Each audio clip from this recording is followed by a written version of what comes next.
Anong latest mga kababayan? Yeto, BP Inday Sara Duterte kumilos at umaksyon ng palihim. Pinahiya ang mga bumabatikos at gustong magpabagsak sa kanya.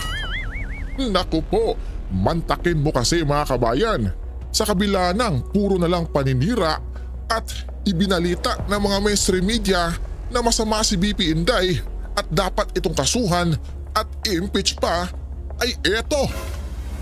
Palihim palang kumilos at umaksyon, tumulong nang walang pag-alinlangan sa ating mahal na mga kababayan.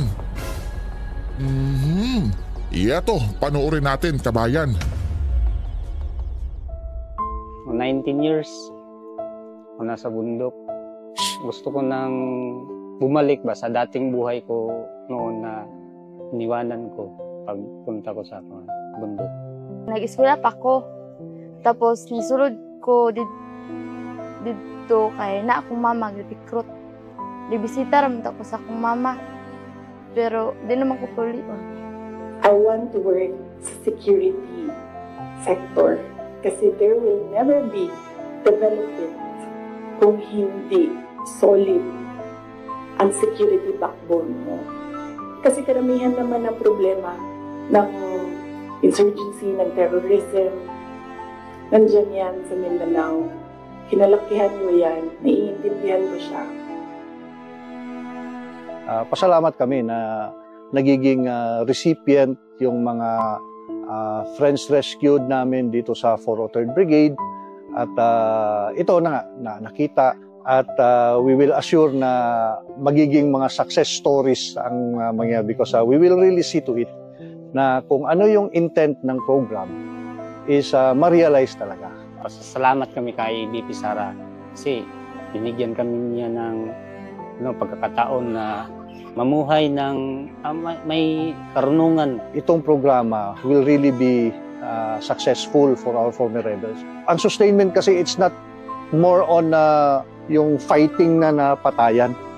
Ang laban na sa sustainment is dito na sa tiyan, sikmura na. Kumbaga may pinagkakaabalahan na sila na kikita sila at the same time mag-i-improve yung pamumuhay nila. Iyato mga kababayan, 10 former rebels ang nakatanggap ng panibagong pagkakataon sa pamamagitan ng Magnegosyo Taday program ng Office of the Vice President mga kabayan. Diba? Kita nyo naman, ang programang ito ay magiging susi upang magkaroon sila ng bagong simula mga kabayan. Yun na nga po mga kababayan, Ibinalita ba ito ng mga bayarang media? Mga tiwali ito sa gobyerno noon, pero tinulungan pa rin para magbagong buhay sila. Diba mga kabayan? Habang yung mga mambabatas natin pilit na sinisiraan at pabagsakin si BP Inday. Diba? At eto pa kabayan, patunay na marami pa rin nagtitiwala at nagmamahal kay BP Inday Sara. Lalong-lalo na ang mga leader ng ibang bansa ay eto, ipinakita na. Pakinggan natin.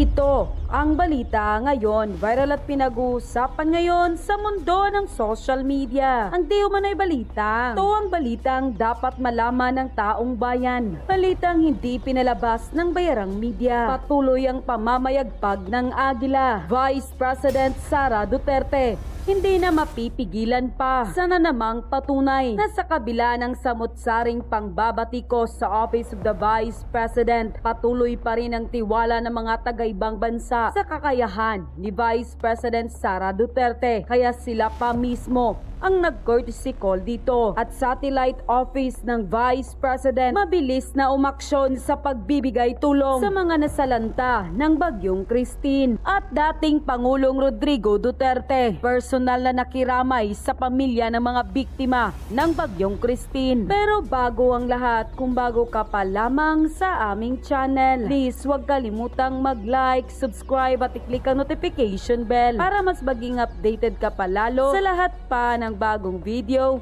na i-upload namin. At eto na nga mga kababayan, batid ng lahat ang tila patindi ng patindi ang di umano'y paninira ng ilang kawani ni House Speaker Martin Romualdez kay Vice President Sara Duterte. Ngunit sa kabila nito ay patuloy pa rin ang tiwala ng mga lider ng ibang bansa sa kakayahan ng Vice President Sara Duterte. Kaya sila pa mismo ang nag-courtesy call dito. Mongolian Deputy Prime Minister His Excellency Sain Buyan Amar Saikan bumisita mismo at suportado ang Office of the Vice President. Ayon pa sa inilabas na balita kamakailan lamang ng Office of the Vice President sa kanyang official Facebook account, courtesy call ni Vice President Sara Duterte at Mongolian Deputy Prime Minister His Excellency Sain Buyan Amar Saikan. Tinanggap ni Vice President Sara Duterte si Mongolian Deputy Prime Minister His Excellency Sain Buyan Amar Saikan sa Office of the Vice President, Mandaluyong City. Ang pagbisitang ito ay kasabay ng pagdalo ng Deputy Prime Minister sa Pilipinas upang lumahok sa 2024 Asia Pacific Ministerial Conference on Disaster Risk Reduction. Kasabay rin ito ang pagdiriwang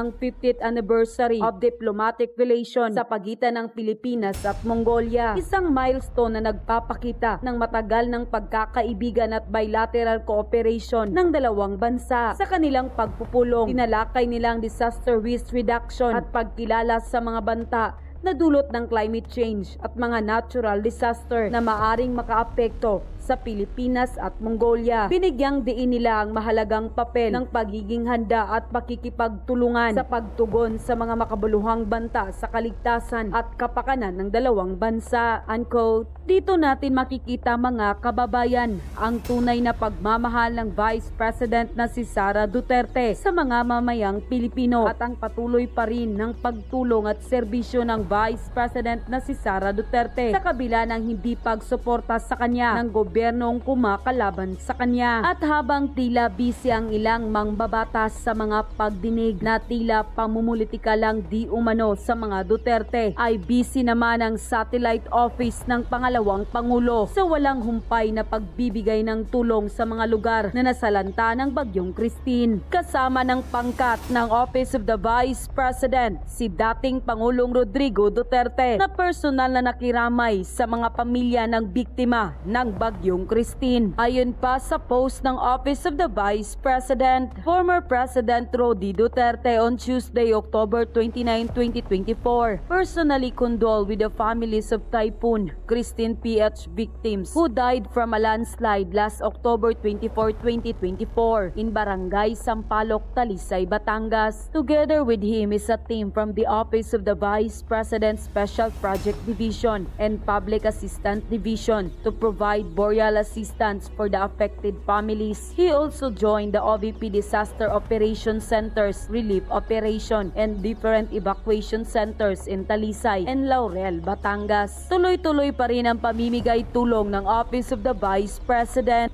OVP Relief Operations sa Bicol. Dumating na sa Bicol ang relief at boxes food mula sa Office of the Vice President para sa gagawing relief operation sa probinsya para sa mga nasalanta ng Typhoon Christine. Kasalukuyang nang hinahanda ng mga kawani ng OVP Disaster Operations Center ang mga food boxes, assorted canned goods at 200 sacks of rice na ipamimigay sa mahigit 5,000 pamilyang apektado sa Bicol Region. Relief Operations sa Pangasinan. Nagsagawa ang Office of the Vice President ng Relief Operations sa mga pamilyang apektado ng Bagyong Christine sa Pangasinan nitong October 25, 2024. Sa pamamagitan ng OVP Pangasinan Satellite Office, umabot sa mahigit 500 na mga pamilya na kasalukuyang nasa 6 na evacuation centers mula sa bayan ng Lingayen at Benmali, Pangasinan at Dagupan City ang nabigyan ng tulong. Karamihan sa mga benepisyaryo ay nasa low-lying areas at malapit na coastal areas ng probinsya na lubhang naapektuhan ng Typhoon Christine. Umani naman ang suporta sa taong bayan ang pangalawang Pangulo dahil sa patuloy pa rin ang kanyang pagtulong sa taong bayan at sa patuloy na pagbibigay ng respeto ng mga taga-ibang bansa sa tanggapan ng Office of the Vice President. At ayon pa sa kanila, siya na ang pinupuntahan. Hindi na niya kailangang mag-travel para manligaw sa ibang bansa. Good job, VP Inday Sara. Sa VP lagi silang nagpupunta. Siguro dahil matinong kausap at kaharap. Samantalang yung isa, laging lutang sa pinagbabawal na pulburon. Gigil na naman ang mga bangag. Kahit anong paninira, ang dami pa ring mga leaders sa ibang bansa nakipagkita sa isang VP ng Philippines. Wow! VP na ngayon ang pinupuntahan ng mga Prime Minister ng ibang bansa. Hindi na nagtitiwala sa Presidente ng Pilipinas. Kung ibig ninyo ay matinong usapan, tanggapan ng Vice Presidente ang inyong puntahan. Salamat sa tiwala, Malaysia. Nakadamit pang opisina, walang alahas o magagarang suot. Simpleng nakasuot gaya ng ibang empleyado ng gobyerno. Yan ang VP. Habang ang mga kritiko, milyones ang kasuutan. Agoy Noy, super galing VP. Meron ng magnegosyo taday para maturuan ng mga taong magnegosyo instead magpaayuda. Free ride selected areas. Kung maging presidente si VP, marami siyang magawa. Sana makita ng bulag ng mga tao ang ginagawa niya. God bless you, VP Sara. Samantala mga kabayan, pakinggan naman natin kung paano bumanat si VP Inday sa mga gustong magpabagsak sa kanya. Ieto, pakinggan natin, kabayan. Expected na yon na gagawin nila. Kasi ano ba ang gusto nilang gawin? Gusto nilang pabagsakin ang pamilya Duterte sa politika. At hindi lang siguro politika, sa personal din. Dahil sinama nga nila yung asawa ko di ba? He's a private individual, pero sinama nila sa harassment nila. Example lang kung ano yung playbook. Doon kay President Rodrigo Duterte, nakikita nyo, 'di ba? Merong quad committee ng House of Representatives na iniimbestigahan yung kanyang mga desisyon noong siya ay pangulo pa. Tapos meron tayong ICC na complaint against sa kanya. Tapos merong plunder cases na final against President Duterte. Tapos doon tayo papunta sa akin. Hinahabol-habol nila yung confidential funds. In fact, nung sinabi ko to express goodwill, sabi ko, at saka para hindi na tayo magkagulo, o sige na, we'll shoot blind sa project namin. Huwag na natin gamitan ng confidential funds. Pwede pa rin naman yan, pero mas mahirap. Kasi you cannot purchase information. You cannot give rewards. Hindi mo mamahahanap kung ano yung tina-target mo sa security issues and peace and order. Tapos, etong impeachment na pinag-uusapan nila. Tapos narinig nyo, di ba? Anong play ni Castro. Ang sabi niya, kukunin namin lahat ng mga papeles sa loob ng COA. Saan ka naman nakahanap ng constitutional body, constitutional commission, at ang House of Representatives, uutusan niya ang isang independent commission na ibigay mo yan lahat sa akin. Ano, sila ang mag-audit? Hindi pa nga tapos yung audit. Pero alam na natin, nahahabulin nila dyan ang paninira nila sa akin. Tapos, pumunta tayo doon sa aking kapatid at sa aking asawa. Pinailan nila ng drug smuggling cases. Based on name dropping, based on chismis, based on hearsay. Yan, chismis mga kabayan, di ba? Yung gusto nilang mangyari. They want to project the family as corrupt, as criminals, as walang kwentang mga tao, kundi para sa pansarili lang nila. And bakit ba? Bakit?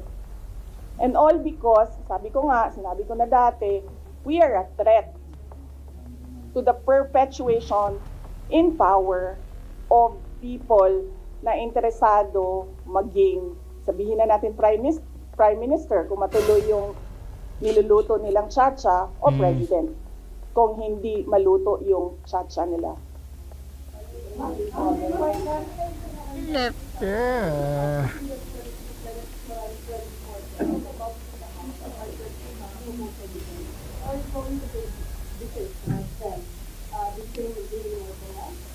Depende ma'am sa tanong nila. Kung kaloko naman yung tanong nila, di ba dapat kaloko din yung sagot mo? Kung maayos naman yung tanong, maayos din naman yung sagot ko. Nakita niyo naman kanina, nung nagtanong na si Senator Grace Poe, sinagot ko ng maayos.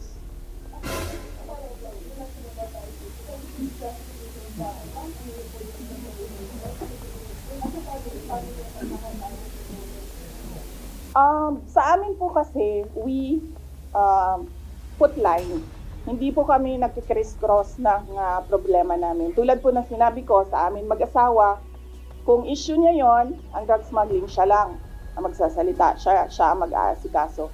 Yung issue ko sa confidential funds na tinitira, sa COA na hinahabol, sa impeachment na pinag-uusapan, sa akin din yon. Ganun din kami ni Pangulong Duterte. We have different set of lawyers for ICC. So iba yung nagtatrabaho para sa kanya, iba yung kinukonsulta ko para sa akin. Hindi. Hindi. I'm not at all bothered. I am bothered na gusto nila i-frustrate ang pinili ng mga tao na maging vice president, all because of power and politics. Pero kung ako lang, ulitin ko lang ha, unang-una, hindi ko gusto tumakbong president. Di ba nga, kaya nung tinanong ako ng magkapatid na Marcos, ni BBM at ni Senator Amy, kung tatakbo ako, diretso kong sinabi, January of 2021, sabi ko sa inyong lahat, hindi ako tatakbong Pangulo. Totoo yun. Tapos,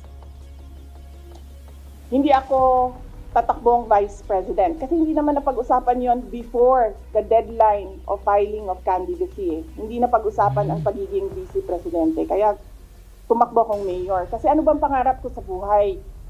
Maka 3 consecutive terms na mayor ng Davao City. Yun yung pangarap ko. Tapos, pagkatapos ng filing of candidacy, lumapit na sa akin yung magkapatid na Marcos.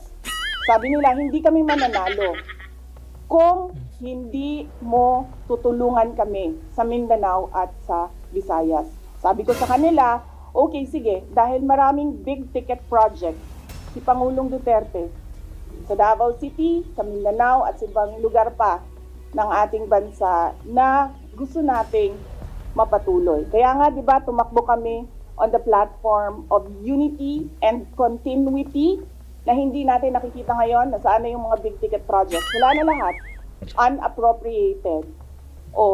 So, pagpaalisin nila ako dito or impeach nila ako, hindi kawalan sa akin ang posisyon na Vice President. In the first place, hindi ko naman gusto tumakbong Presidente. Hindi ko gusto tumakbong Vice President. Tumakbo lang ako dahil kailangan mapatuloy yung development project sa Mindanao, sa Visayas, at sa Luzon.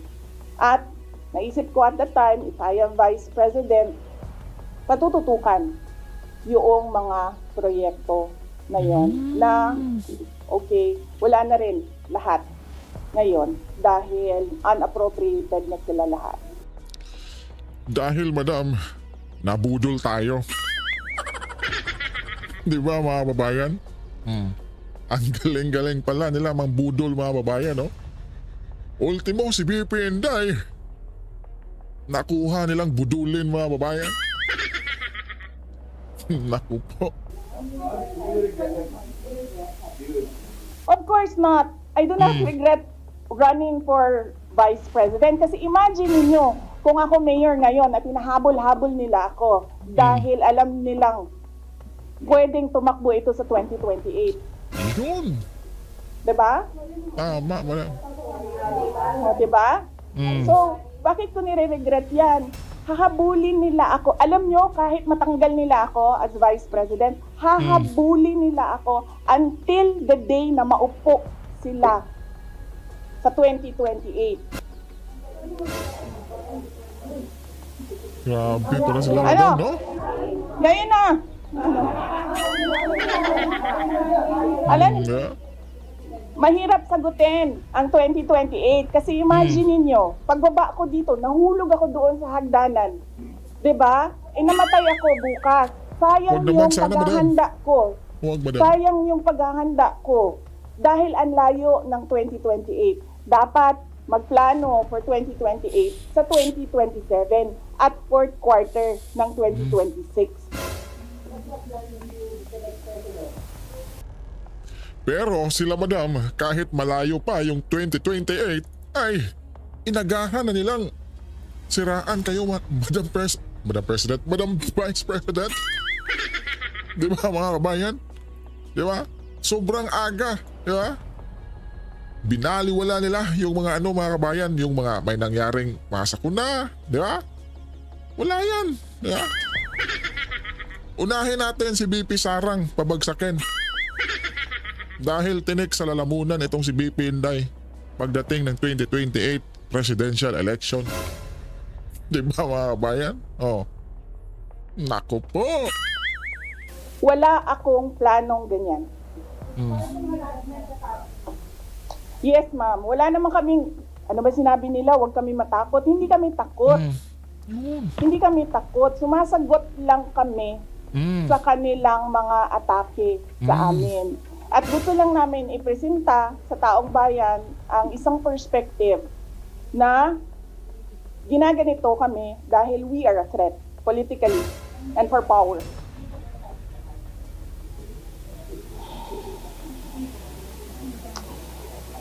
Do I regret helping BBM. Do you want to answer the question? Or alam mo ba ang sagot? Senator Amy? Senator Amy Marcos? Magkaibigan naman kami.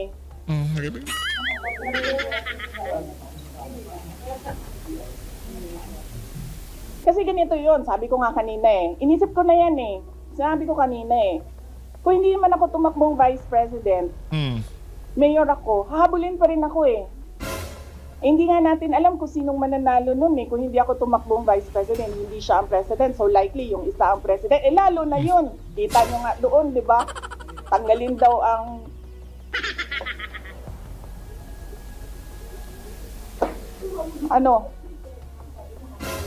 How would I protect myself? I hire lawyers, ma'am. Yan na lang naman kasi talaga ang magawa ko. Pero kung makikita nyo, hindi na talaga sila sumusunod sa batas, sa harassment nila. So, tatanggapin kung ano yung darating. Kaya sara-sara. At yun na nga po mga kababayan, no? Ibang klase talaga si BP Inday. Kung rumesbak o bumanat mga kabayan. Diba? Talagang sa pool ka talaga. May pinagmanahan talaga kabayan. Diba? At mapapansin mo din kabayan na pag si BP Inday na yung nagsalita ay tila kumbaga ikaw ay talagang makikinig ka, di ba? Sa kanya? Di ba kabayan? Di ka antok yun mga kabayan, di ba? Di ba? Naramdaman din nyo ba yun mga kabayan? Na sa tuwing magsasalita si BP Inday ay talagang makikinig ka dahil nasa isipan mo na kabayan na may sasabihin siyang malaking pasabog, di ba? Parang ganun kabayan, di ba? Katulad din ng kanyang ama na si Tatay Digong. Mga kababayan, na nung unang mga presidente o nakaraang presidente ay kapag manood tayo o makinig ay tila kumbaga di na natin mga kabayan, di natin ramdam, di ba? Talagang aantukin ka mga kabayan, di ba? Samantalang si Pangulong Duterte at ngayon naman si BP Sara ay naku po, talagang kahit 1 oras or 2 oras pa yan kabayan, di ba? Makikinig ka. Grabe talaga. At di ba mga kabayan, BP Inday ay kahit sa mga bumabatikos at pilit na papagsakin siya ay pa rin mga kababayan. Ang dami pa rin handang tumulong, nagmamahal kay BP Inday, di ba? At yung pagtulong niya mga kabayan na tila palihim, di ba? hindi man lang ibinalita ng mainstream media mga kababayan, di ba? Kasi pag ibinalita yan ng mainstream media yung mga pagtulong ng Office of the Vice President at yung satellite office nila mga kababayan na aksyon kaagad, ay naku po. Di ba? Madudungisan yung mga kongresista na pumapalag mga kababayan, di ba? Yung may nagtanong pa ata na bakit ang daming OBP satellite office, di ba mga kababayan? Para saan yun, di ba? Gastos lang daw. Di ba? Kung ipapakita yan ng mainstream media, ay naku po. So, yung ipinapakita mga babayan ngayon ay puro masama or laban kay BP Inday mga babayan. Yun lang yung nakakalungkot, di ba? So ikaw kabayan, ano ang masasabi mo? Or mensahe mo na lang kay BP Inday, Sara Duterte. At huwag nyo rin palang kalimutan kabayan na mag-subscribe sa ating channel Anong Latest and like and share na din po kayo. At baka gusto nyong mag-join din sa ating channel ay join na, now na mga kabayan. Ingat po kayo palagi and God bless us all kabayan.